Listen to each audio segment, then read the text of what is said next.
ஆண்டவர் இரட்சகருமாக இயேசுவின் இனிதான நாமத்தினால் உங்களை வாழ்த்துகிறேன். இதனால் நம்முடைய ஆவிக்குரிய சிந்தனைக்காக 2 சாமுவேல் 7ஆம் அதிகாரம் 18ஆம் வசனத்தை நான் வாசிக்கிறேன்.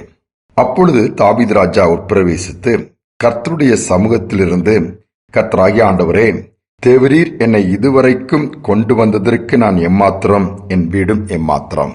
நாத்தான் என்கிற தீர்க்கதரிசன் மூலமாய் தாவீதுடைய காரியங்கள் எல்லாம் அந்த இடத்தில் சொல்லப்படுகிறது. தாவீது கொஞ்சம் வயது சென்று விட்டார்.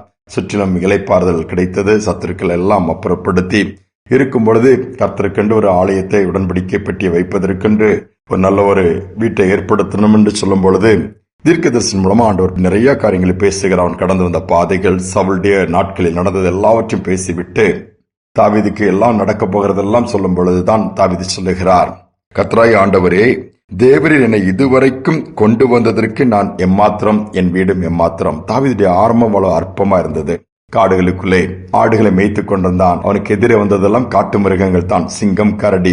கொஞ்சம் யோசித்து பாருங்கள், ஊரை விட்டு கொஞ்சம் தள்ளிதான் போயிருக்க நேரிடும். ஊர் பக்கத்தில் இருந்தால் சிங்கம், கரடி வருவதற்கு வாய்ப்பு குறைவுதான். அப்படிப்பட்ட ஒரு ஆரம்பம். ஆனால் அந்த தாவீதை தான் கர்த்தர் உயர்த்துகிறார். அவனுடைய சகோதரர்கள் கூட அரசாங்கத்திலே வேலை பார்த்தார்கள். தாவீது ஆடு மேய்த்தான். ஒரு நாள் வந்தது, கர்த்தர் அந்த தாவீது அரசாங்க வேலை கொடுத்ததாக அல்ல, அரசாங்கமே தாவீதினுடையதாய் மாறிவிட்டது. அந்த அளவு ஆசீர்வதித்தார். அதையெல்லாம் பார்க்கிறான். வீடு, குடும்பம், எம்மாத்திரம் நான் அனாதை போல இருந்தேன், காடுகளில் எனக்கு துணையாக யாருமே கிடையாது, தேவரே நீர்தான் இருந்தீர் என்று சொல்லி ஆண்டவரை மகிமைப்படுத்துவதை இந்த இடத்தில் பார்க்க முடிகிறது. நாம் நம்முடைய வாழ்க்கையை சற்று திரும்பி பார்ப்போம் என்று சொன்னால் நிச்சயமாகவே ஆண்டவர் நடத்தி வந்த பாதைகள் நமக்கு மிகுந்த ஆச்சரியத்தை கொடுக்கும். அதே நிலைமையில் அப்படியே என்று அல்ல, ஒவ்வொருவருக்கும் வாழ்க்கையின் ஒரு பகுதியில் ஒரு உயர்வை கொடுத்து கொண்டுதான் வருவார். ஒவ்வொரு பகுதியிலும் ஆசீர்வாதத்தை பார்க்கத்தான் முடியும். ஆனால் அநேக நேரத்தில் அதை மறந்துவிட்டு நாம் சந்திக்கிற பிரச்சனைகள் அல்லது எதிர்நோக்கி இருக்கிற சவால்கள் நம்மை அடிக்கடி அப்படி உட்கார வைத்துவிடும். ஆனால் கடந்து வந்த பாதையிலே கர்த்தர் நடத்தினதை பார்ப்போம் என்று சொன்னால் இன்னும் தைரியத்தை பெற்று தொடர்ந்து முன்னேற ஆரம்பித்து விடுவோம். ஒரு சகோதரன் கல்லூரியிலே கடைசி வருடம் படித்துக் கொண்டிருக்கிறான். அடுத்த வருடம் வேலைக்கு போக வேண்டும் என்று சொல்லி அந்த ஒரு எதிர்பார்ப்போடு கனவுகளோடு படித்துக் கொண்டிருக்கிறான். அப்போ அவனுக்கு முன்பாக அவனுடைய சீனியர் ஸ்டூடெண்ட்ஸ் படிச்சதுல சிலர் எல்லாம் ஒரு நல்ல பப்ளிக் செக்டார்ல அவங்களுக்கு வேலை கிடைக்குது. அப்பொழுது அவர்கள் எல்லாம் வேலை கிடைத்த கம்பெனிக்கு பஸ் எல்லாம் உண்டு. அந்த பஸ் அந்த கம்பெனி பேரை போட்டு சாலைகளில் போகும் பொழுது அந்த பப்ளிக் செக்டார் கம்பெனில என்னோட ஒரு வருஷம் சீனியர் ஆனவங்க எல்லாம் கிடைச்சிருச்சு, எனக்கும் அந்த வேலை அங்க கிடைக்கணும் சொல்லி அவன் முயற்சி எடுக்கிறான். நன்றாக இருக்குமேன்னு சொல்லி அவனுக்கு ஒரு கனவு, விருப்பம். ஆனால் அவன் முயற்சி எடுக்கிறான். அங்கு வேலை அவனுக்கு கிடைக்கவில்லை. ரொம்ப சோர்ந்து போய்விட்டான். எனக்கு அந்த கம்பெனில கிடைச்ச எவ்வளவு பெரிய ஆளா இருப்பேன், எனக்கு நல்ல வசதியா இருப்பேனே, என் குடும்பம் செட்டில் ஆயிருக்குமே, நல்லா இருந்திருக்குமேன்னு சொல்லி கொஞ்ச காலமா புலம்பிக் கொண்டிருந்தான். ஆனால் இவன் சும்மா இருக்கவில்லை. ஒரு சிறிய கம்பெனியில அவனுக்கு வேலை கிடைத்தது, அதை செய்து கொண்டுதான் இருந்தான். நாட்கள் சென்றது, சில ஆண்டுகள் தெரிஞ்சது, சில வருடங்கள் கடந்த உடனே பார்க்கும் பொழுது அந்த கம்பெனி மூட வேண்டிய ஒரு நிலைமை வந்து விட்டது.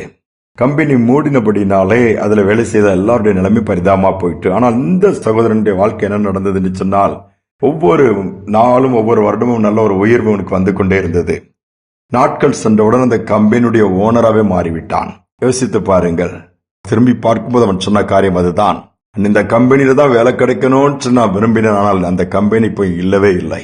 ஒருவேளை அங்கு கிடைத்திருந்தால் நானும் பாதியில் என் வேலையும் போயிருக்கும். ஆனா இன்று சாதாரண ஒரு ஆரம்பம்தான். ஆனா கர்த்தர் என்னோடு கூட இருந்து எனக்கு அந்த கம்பெனியை என் கையில கொடுத்திருக்கிறான்னு சொல்லி ஆண்டவரை மகிமைப்படுத்தினான். யோசித்து பாருங்கள்.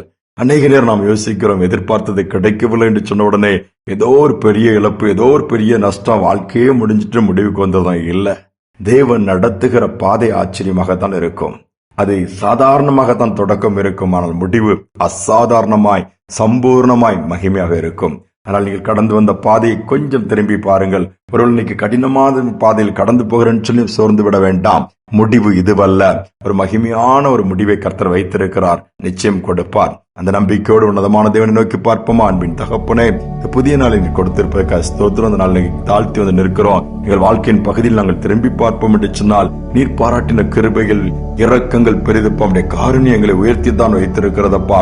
எவ்வளவு இக்கட்டுகளை தாண்டி வர முடியாது உதவி செய்திருக்கிறேன். எவ்வளவு நெருக்கங்கள், எவ்வளவோ விதத்திலே பாடுகள், விரோதமான காரியங்கள் இருந்தாலும் நீர் எங்களை கைவிடவில்லை, கூட இருந்து தாவீது சொன்னது போல இதுவரை நடத்தி வந்த அந்த காரியங்கள்லாம் நாங்கள் திரும்பி பார்த்து ஆசீர்வதித்து வைத்திருக்கிறோம். வைத்திருக்கிறார்கள் எம்மாத்திரம் என்று சொல்லக்கூடிய அளவுக்கு நீர் அவ்வளவு ஆச்சரியமா நடத்திருக்கிறீர். தொடர்ந்து நீ நடத்த வல்லவரா இருக்கிற ஒருவளை இப்பொழுது வேதனையோடு கடந்து போகலாம், நெருக்கத்துல கடந்து போகலாம், என்ன செய்வதுன்னு தத்தளிக்கலாம், எனக்கு ஒண்ணுமே இல்லை அப்படித்தானான்னு சொல்லி அந்த ஒவ்வொரு பிள்ளைகளும் இன்னைக்கு தைரியப்படுத்தி முன்பாக வைத்திருக்கிற ஆசீர்வாதம் பெரிதென்பதை உணர்ந்து தொடர்ந்து ஓட உதவி செய்யும். தாழ்த்தி ஒப்புக் கொடுக்கிற அந்த நாள் முழுவதும் பிரசன்னம் இருக்கட்டும். துதி கனமை ஏற்றுக்கொள்ளும் இயேசுவின் நாமத்தில் பிதாவே, ஆமேன் ஆமேன். சாதாரணமான ஒரு ஆரம்பமா இருக்குன்னு சொல்லி அங்கலாய்க்க வேண்டாம். ஒரு அசாதாரணமான முடிவை கர்த்தர் நமக்கு வைத்திருக்கிறார். அது அதிசயமாக இருக்கும், அது அற்புதமாக இருக்கும், மகிமையாக இருக்கும். இந்த சிந்தனையோடு இந்த நாளை தொடருவோம். மீண்டுமாய் நாளை தினம் சந்திப்போம்.